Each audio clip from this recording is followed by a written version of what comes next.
Welcome, in front of me is Redmi 13 and in this video I will show you how to change DPI settings on your smartphone.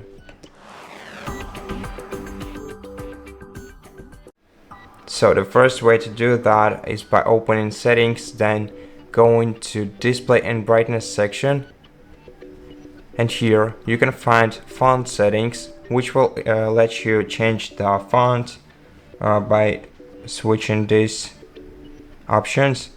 You can also change the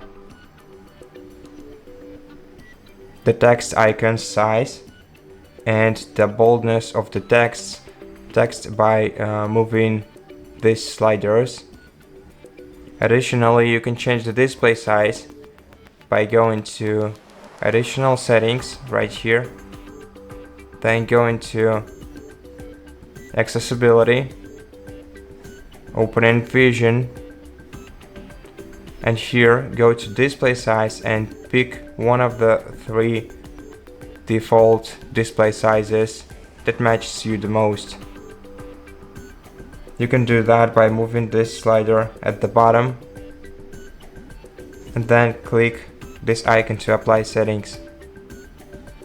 And that's how you do it. So thank you so much for watching this video. If you liked it, consider subscribing to our channel, leave us a like and a comment below, and I'll see you in the next one.